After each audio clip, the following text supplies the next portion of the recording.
So I'm going to go straight away into tables, if I haven't called already, 12 and then 2. And after that, just for the roaming micers, we go to 3 and 13. So 12 and 2, please, and then 12 and 13. Table number 12.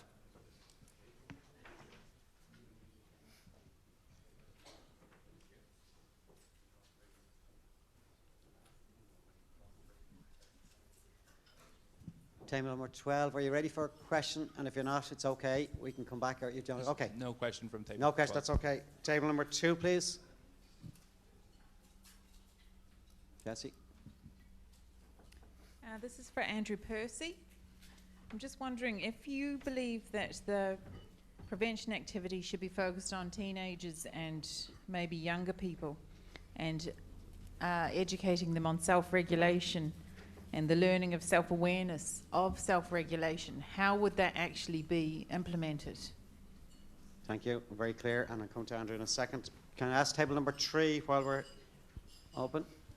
Yes, it's to ask Brendan Hughes a particular question, and that is in the structures of what we recommend to the government. I know we haven't got to that stage yet, but while you're here, what structures would you recommend for a major body to run drugs policy in Ireland in the future?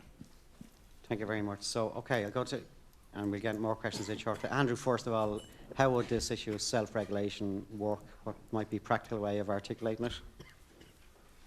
I think there is considerable emerging evidence that school-based programs looking at the reduction of harm around substance use work, particularly when delivered to slightly older teenagers.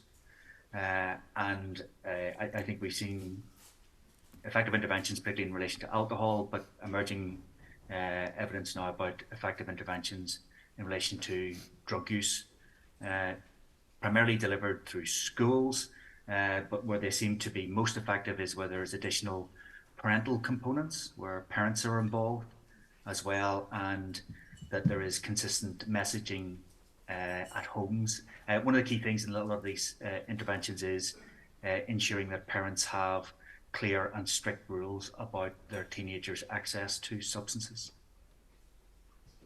Thank you very much. I hope that's... No, Jess, do you want to come back? Please do. Just 1 second, and we may just have a clarification. Can we just move the mic back yet? Sorry, Andrew. Just with actually delivering this, how you're teaching teenagers self-regulation and stuff, like, I don't really think that that's a parental thing, because in theory parents should be teaching that already. So if you're putting that back onto the schools, at what age are you looking at doing that? And is this a specific module, or like, how is this actually effective? Okay, go ahead, Andrew. Most of these interventions would start with young people aged around 12, and then would continue right through their school years up into adolescence, and where the messages and sophistication of those messages would change as the young people get older, and the engagement with substance use would change. Key to this here, I think, is providing young people with realistic scenarios where young people are getting into difficulty and harms as a result of their substance use, and then getting young people to brainstorm better ways to avoid those situations going forward. So one of the simple example of this here is if young people are out of an evening and see a fight occurring amongst other teenagers, the first thing they want to do is to go in completely the opposite direction and not get drawn into it.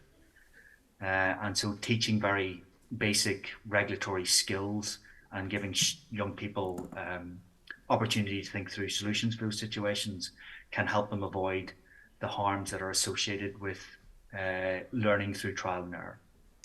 Okay. Yeah, and again, we will be coming back to prevention education in our next full assembly. Brendan's, the question from table 3 was related to if the assembly were to recommend a single body or oversight structure related to drugs policy, what might be involved in doing that? what I remember from some of my colleagues' work is that there are different structures in different countries around Europe. Some of them are based in Ministry of Health for countering the health impacts of drugs. Some of them based in Ministry of Interior or Justice because it's considered a law enforcement issue, and we've heard of the definitions of drug crimes and drug-related crimes. And some countries have recognised that this is a cross-sectoral issue, and sometimes it's been elevated as high as the office of the Prime Minister, the office of the President, the office of the Cabinet, etc., with the idea that they are more powerful, they have more authority to instruct the different ministries to work carefully together. I had made the point about the Portuguese system, where it's the only one I know where a drug user will be, let's say, judged by someone not coming from or not underneath Ministry of Health or Ministry of Interior, and the Ministry of Interior or Ministry of Justice. They'll be judged by somebody primarily under Ministry of Health, and that therefore gives an entirely different ethos to the response that's going to be happening towards the drug user. It's not that the primary idea is punishment, it's now that the primary idea is health. Most countries have punishment with some health exceptions. In Portugal, they have health with some punishment exceptions. So the question is, again, why are you doing it? The Portuguese system has been described as coherent and consistent rather than looking a bit schizophrenic, but nevertheless it's very clear that all different ministries and authorities need to work together. Okay, can I ask any of the other panellists, Stephen, I know you're nodding head, any comment or anybody? Just general agreement. Okay. And it's a consistent theme that I think the members have grappled with for the last while about a whole of government approach to tackling a really complex issue and how best to drive that. Okay, we'll go to panel on other questions, but can I go now to table 13 and table 10 and then be ready for table 1 and 9, please. So table 13, if I can. Thank you. So a question to Andrew, please. So we mentioned about the young people prevention effort that is involving the ADHD screening for the young ages. Thank you. ADHD screening for young people? ADHD screening. Yeah, and sorry, who did you say you want to pose the question to? Andrew, was it? To Andrew. Andrew? Yeah, in my own research, we know that young people who are more impulsive definitely are at greater risk of engaging in substance use. So it is around, we know that it's a clear risk factor for substance use. I'm not sure if I can sort of comment on widespread screening for ADHD. I think there probably needs to be increased services and increased support for young people who have problems with impulsivity and self-regulation. It's a clear risk factor that's emerged in our research. Okay. But I'm nothing really to, really to comment, or no evidence on the effectiveness of the national screening program for ADHD. Yeah, and thank you, Andrew. And again, we can get information from members specifically related to some questions. Can I go to, I should have taken table 10 as well. Can I go now to table 10, 1 and 9? I'm going to take 3 questions together. Table 10.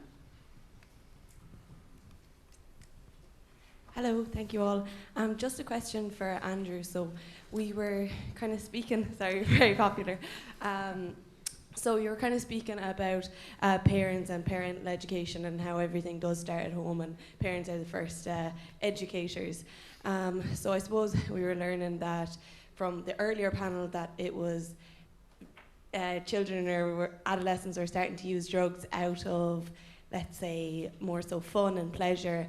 How do we integrate parental education, or how do we support parents to educate their children in a way that isn't just don't do it? Because do parents in Ireland have the skills to educate their parents beyond just don't? Beyond just don't. That's a lovely one. I love that one. We'll come to that in a second with Andrew. Andrew's popular here today. Table 1, table 9, please.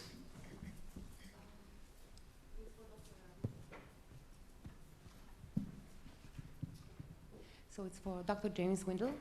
So what do you think about the model of the controlled legalization like in Switzerland, which proved to be a success compared with decriminalization? Okay, very specific question, and we'll come back to that now. On table 9, please. Yeah, so this one's for Professor O'Malley. You mentioned Section 28 that's in the Misuse of Drugs Act and how there's basically diversion in place there. Slightly baffled at that because yesterday we heard how legislation takes so long to come in. So I'm just wondering, how did that happen and how can we make sure that it doesn't happen if we bring in legislation and don't have the funding or the thing to back it up with? Okay, actually, I might just take that one first, Professor O'Malley, and just to I guess restate the issue of clarity on the Section 28 and then the wider point just around bringing in a legislation. Well, to the best of my knowledge, it is in force, but the big question is, are the facilities there in order to permit that kind of diversion to actually take place? For example, there shouldn't be any difficulty about a person entering into what we call a recognizance, that's just a formal commitment, to remain under the probation service supervision. But when it comes to more specific treatment programs, I think there we have been falling down. So, I mean, one of the things that I would like to see happening, and whether it comes out of this assembly or otherwise, is that there would be a general review, a legislative review of Section 28 to see what possibilities does it have as it exists, or is there a case to be made for actually introducing some kind of replacement for it? But either way, having that structure there that allows for people to be diverted away from punishment if they're willing to cooperate and into treatment, I think is a very valuable one, so that we should be doing everything possible to promote it. Can I just ask Eve, thanks Professor, and please do come back in, Yvonne or Fiona, but or Deirdre, sorry. Deirdre or Yvonne, just the wider issue which the members had some frustration yesterday is about the process and the time to get legislation of something that's urgent and important. Do you want to make just any brief comments on your view on that? I suppose, legislation takes a long time to come in. There's a lot of work behind it in terms of government departments coming up with the appropriate wording and trying to think ahead. If we say it this way, will this have consequences we don't expect and so on. But I suppose part of what I wanted to say as well is that legislation is one thing, but the backup behind that is an entirely different thing. And Section 28 is a really good example of it. So we maybe have already got something in legislation which allows for diversion, but are the resources behind it to actually allow it to take place? Similarly with the drug court, I think it's been on a pilot basis for about the last 20 years, and it's doing really good work, but we've never put that push behind it to say this is doing really good, let's roll it out across the country in other ways. So even for you, but I think to some extent you as the Assembly don't need to worry too much about these issues. You need to tell society, to tell the rest of us, in representing the rest of us, what do you think are, what should the policy be? And leave it then to the government of the day to work out the details of how they put that policy into effect. So whether you want it to be legalisation or decriminalisation or totally health-led and take justice out of it, those are the types of questions I think that need to be heard, or the answers that need to be heard from you. And but also, I think you would also need to articulate the need for resources behind any of the policies that you put forward. Yvonne, thanks for making really good points, which I couldn't have made as strong as you've just made. We've been saying to the Assembly members, we need to set the line of flight, and other experts can design the detail. But you're right, the second piece is, and it's come through the other presentations, thinking of the supports, how would that take effect? So thanks for that. Tom or Deirdre, do you want to make any further comments just on the wider aspect of legislation while I cut you short? Sorry, you go ahead. No, I was just going to say, I suppose following from Yvonne's point, I think we also have to think about the implementation of legislation and policy as well, because you can put laws in place, you can put policies in place, but if frontline practitioners, if society, the public aren't on board, then there's going to be an issue in terms of actually implementing it on the ground. So that's another thing to maybe consider as well. Is there a kind of a consideration that needs to be made around how we change the hearts and minds, that will actually allow those policies to be implemented as planned. A really good point. Sorry, Tom? Well, I was just going to make one general point. It has to do with this question of decriminalisation. Now, I should say I have been involved in discussions about this for the past 30 years or so at different levels, different kinds of committees and so on that have, and even informal discussions about it. And the rock on which many of them have floundered is disagreement or confusion over what decriminalisation actually means.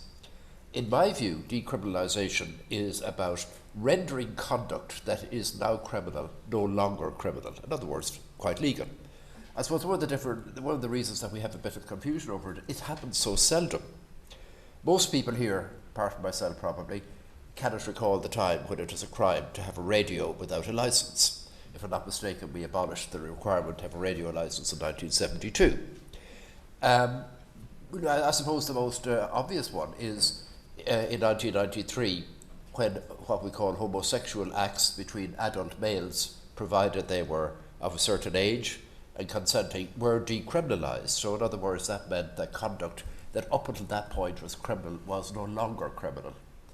And likewise, in 2017, we changed the law on prostitution so that some kind of activities became criminal and others became no longer criminal. Now, if you take that approach to decriminalisation, if you mean that decriminalisation means that the conduct itself is no longer criminal, well, then there can be no question of invoking the criminal justice system. You clearly cannot start arresting people, charging people, trying people, punishing people, if the conduct in question isn't a criminal offence to begin with. So I'm not suggesting that that's the route you go. It's entirely up to you to decide. But I think it's very important to be clear and to be as united as possible in what your own concept of decriminalisation is. Some people say, well, decriminalisation means you can no longer impose imprisonment. No, it doesn't mean that, because that's just about sentencing. If that were the case, I mean, the conduct itself is still criminal. It's not being decriminalised, it's just that the way that we respond to it is different. So I think the all-important consideration is to be clear and, as I say, to reach consensus as to what you mean by decriminalisation.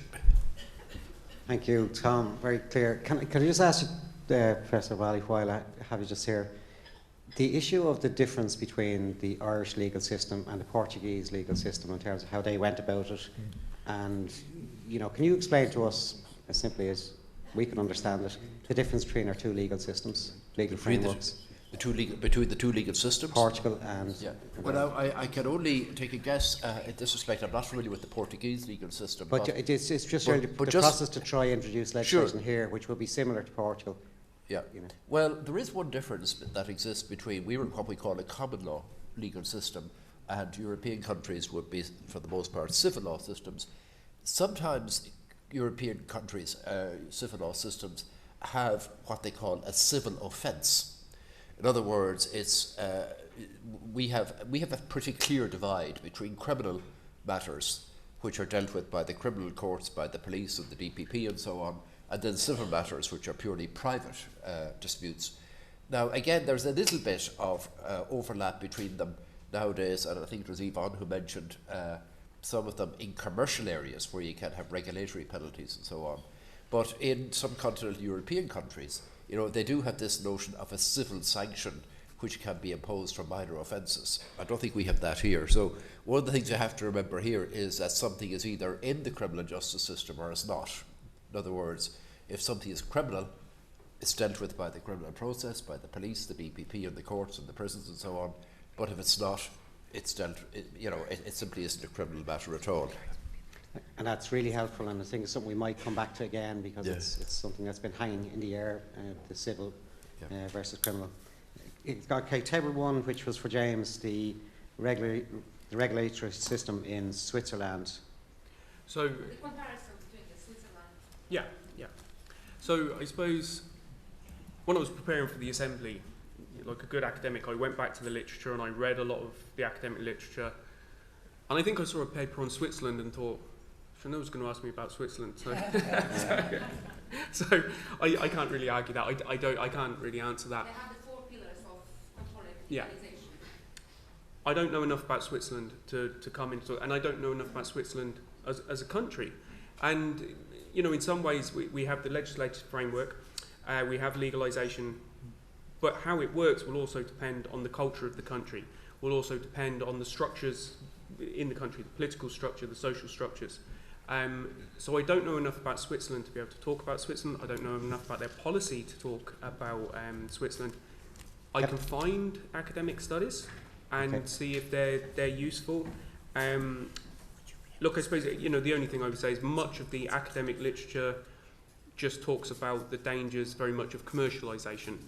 Okay. So I'd be interested to find more about Switzerland. I might come and have a chat with you afterwards. I'm just going to bring Brendan in, who may be able to give some insight also.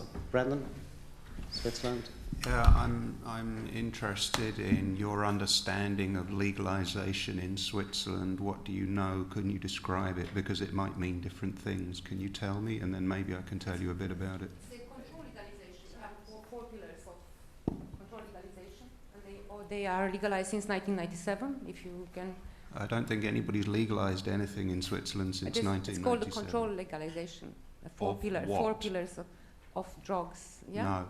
There is no regulated supply of drugs for recreational use, except for the recent changes where they're now allowing pilot studies in different cities for cannabis use of up to 5,000 cannabis users.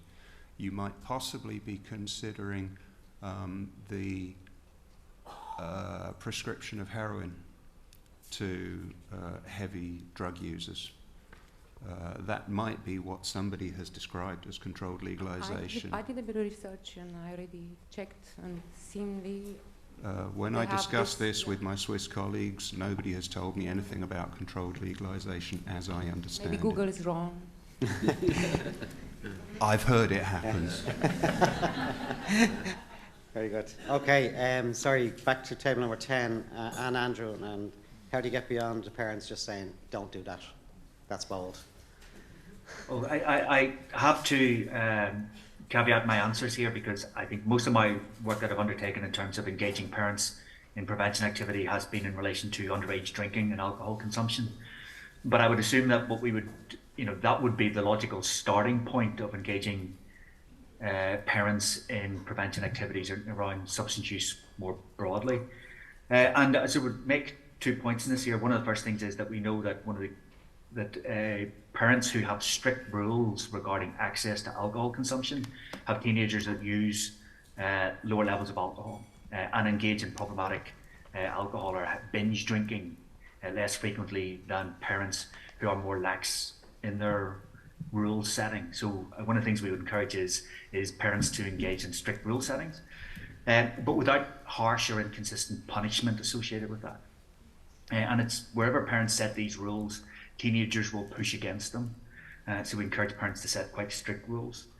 The other thing that we would encourage parents to do is to maintain very good communication with their teenagers, to the point where we know that teenagers who engage in more frequent self-disclosure with their parents, who are prepared to talk about the issues and challenges and problems that they face, tend to engage in risky behaviours less frequently than teenagers that keep lots of secrets from their parents.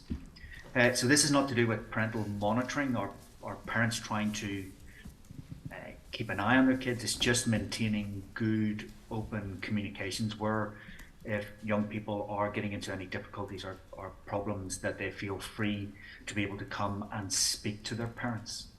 So it's that twin sort of rule setting while keeping open communication. We also know that rule setting is very good at reducing sensation seeking and impulsivity behaviours in relation to alcohol use and drug use. But we also know that those kids with the highest levels of self-reported impulsivity and sensation seeking tend to be the kids that receive the less strict rules and boundaries. So it's the kids that would benefit from it most and the kids that would need it the most tend to be the kids that have the least the more lenient rules set by their parents. So that's one of the sort of the focal points that we would encourage in relation to parent engagement with prevention activity. And thanks, Andrew. And again, just to restate, we will be coming back to prevention and education at our full assembly next time. Can I call on table 8 and 5? And I think at that stage I'll have called on all tables this morning. If I haven't, please let us know. Table 9, I haven't, no? No? Table 8, 5 and 9, we'll take the three of them together, please. No question from table 8. Oh, there you go. Table 5, is it? Yeah, great stuff. Hi. Good morning. Thank you very much for a very interesting discussion this morning. One thing I wonder about is, somebody asked what's the why, and one of the questions I have is what's broken, because when you look at reducing harm, supporting recovery, the current policy and programme, it seems to be very well developed, very appropriate, and covers an awful lot of the themes that we've covered in the Assembly. What's wrong when it comes to implementation? What's broken there? What needs to change to make implementation work? Because otherwise, I think that there's a fear among a lot of us that if we contribute to another policy, it'll just end up going the same way. So I just welcome your views on what needs to be recommended there to make things happen. Okay, and we'll come back to that. And table 9. No, okay. After giving out to me, I'm not calling you. They said no, can't. Just put me in my place. Table 2. Sorry. Okay, table 2. Good on you. Just in relation to Professor O'Malley, he specifically said that decriminalisation meant it became illegal.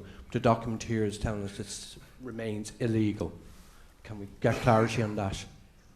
Good point. Very well. Okay, so the first question, if I can take, is the issue around implementation and how do we strengthen implementation of policy that already exists or legislation that already exists rather than leading to new legislation, something that maybe we're not great as cross-government at doing. So I'm going to leave it open to panel. Anybody want to come in first just in terms of strengthening your capacity and implementation? Tom, you look like you're ready to go out the traps now. No? Tom, did you want to come in? Yeah, I think that just proves my point, that there can be so much confusion over what it means. I was just giving you what my interpretation of it is, going on the basis of the way that we have decriminalised other conduct in the past. But, as I say, when it comes to drugs, a whole lot of different, for some reason or other, a whole lot of different conceptions of decriminalisation tends to emerge, and what's in the paper is one of them.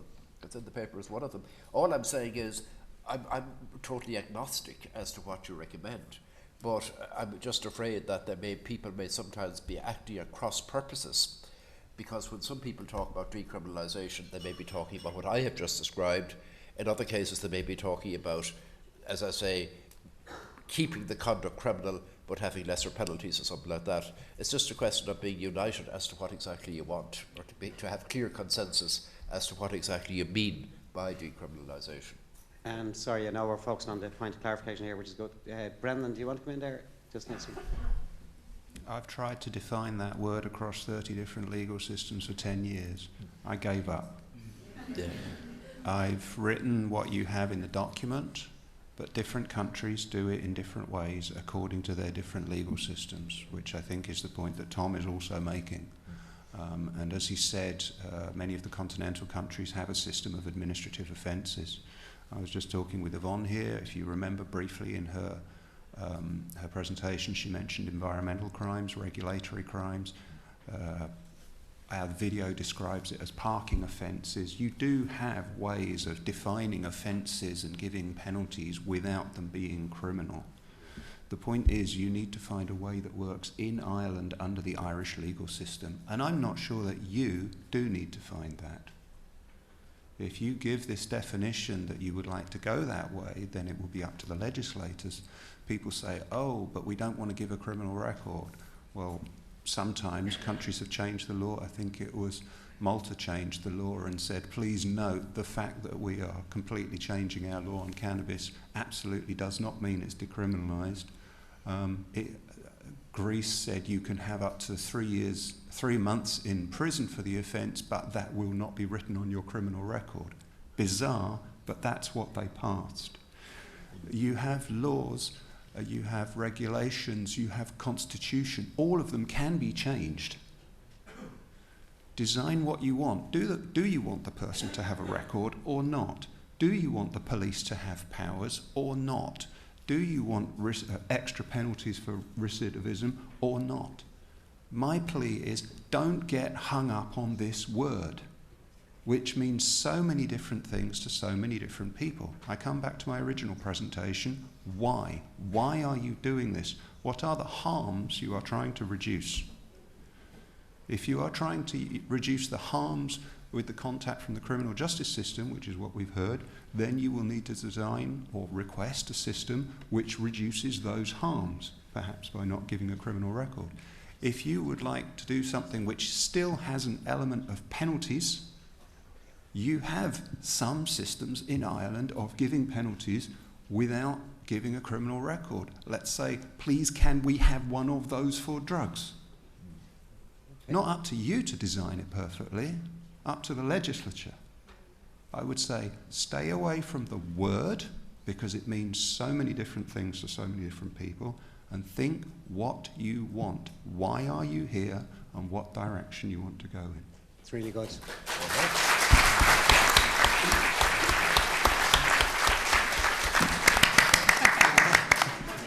You're not allowed to clap yourself, no, that's not allowed. Yeah. I am in a moment just going to pass the call as well, and John Gary, just to put John on notice, who is working with us on the deliberative process and how we get the balloting, to maybe make some comment on that about what level of detail we need to be getting into, not getting into, setting a line of flight. I'll come back to you, John, in just a couple of minutes. Yvonne, can I just ask you?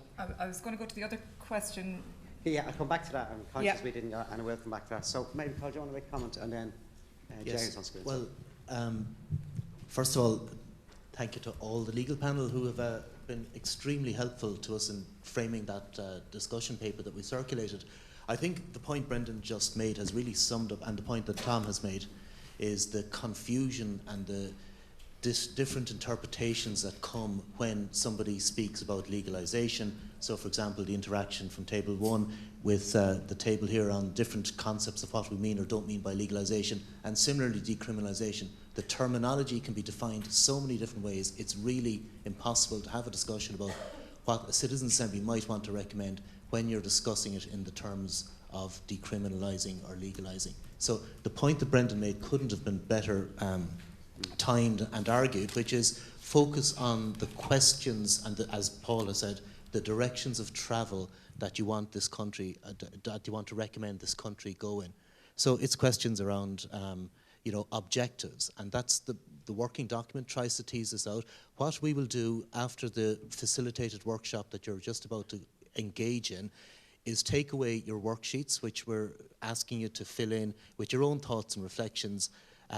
It'll be anonymised, so everybody has, personal time at the end of this process to fill in your own thoughts and feelings. The Secretariat will take that away. It will give us a better sense about how we're going to get to the next stage of the process, which is formulating draft ballot questions, trying to clarify what are the choices that you can identify based on everything you've heard this weekend and everything you've heard since the beginning of the Assembly. What are the kind of clear-cut choices and decisions around different objectives that you have? We'll take that away, and I know John Gary has been very helpful to work with us in trying to see how we get from here to the ballot questions. Okay, and on that note, can I bring in John? I'm not sure. Can I bring in John? Maybe you can stand up, John. And John is working with us on the whole process of getting to ballot, if you like. Thanks very much, Paul and Cathal. I suppose I'm on the advisory support group and on a ticket of I'm from Queen's and study deliberative democracy. And so, as Cathal has just said, the main point of the document that's being circulated and the discussion that you're about to have is to try to reduce the mad complexity of this kind of wicked and complicated problem by setting out 5 broad approaches to it, one of which is the status quo, what we currently have, and the other 4 are possible alternatives to the status quo, possible ways of change, and these possible ways vary in terms of a little bit of change, a lot of change, quite a big amount of change. And as has been mentioned a couple of times, I think the thing to keep in mind is not to get hugely bogged down in the details or hugely bogged down in terms of the definitions of individual words, but to reflect upon what the differences are between these small number of distinct models and think what's the broad direction of travel about them, what are the good things about each model, what are the bad things about each model, and to head towards a situation where you have a clearer idea about the pros and cons, and what's the little exercises you have to do at the end are an attempt to get you to kind of begin the process of crystallizing or summarizing your views on each of these possible ways forward. And the questions take a couple of forms. They're closed-ended questions in a little questionnaire where you're asked to indicate what's good or bad, what's effective or ineffective about each model.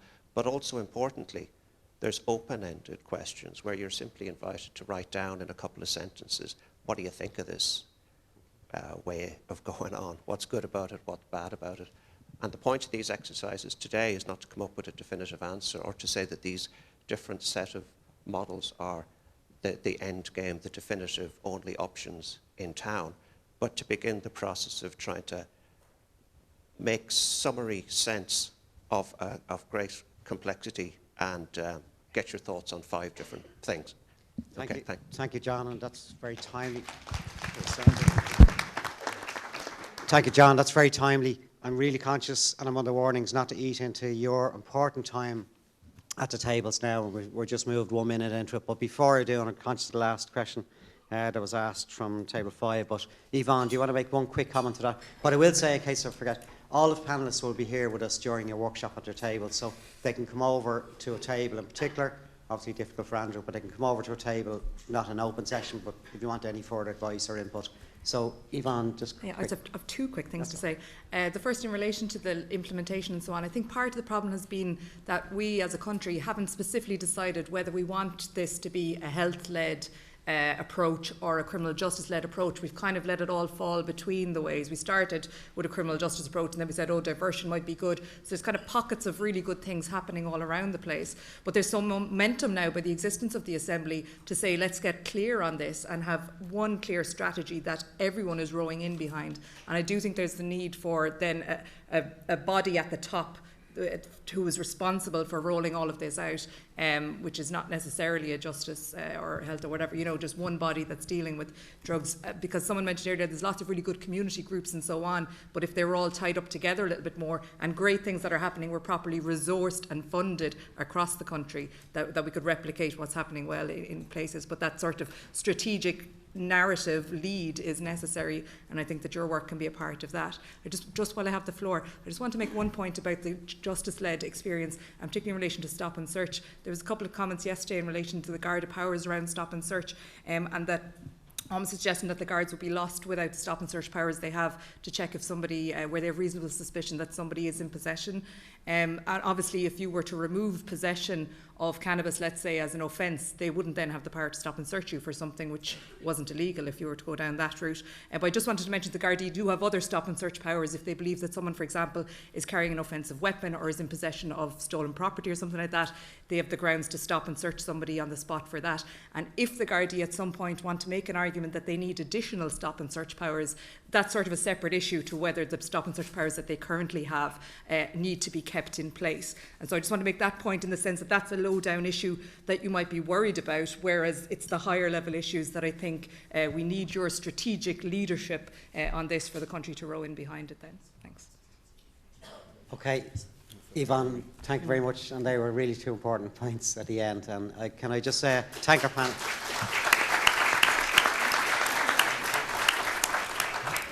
Thanks to our panel overall, and I think it was a really good grounding, and that, along with the paper which you have had circulated, I think now facilitates with your facilitators at the table. And this is probably the longest quality time we've given you all together, but it's really needed. I'd ask you and urge you to work at your tables. I know we all need little breaks, but please work at your tables.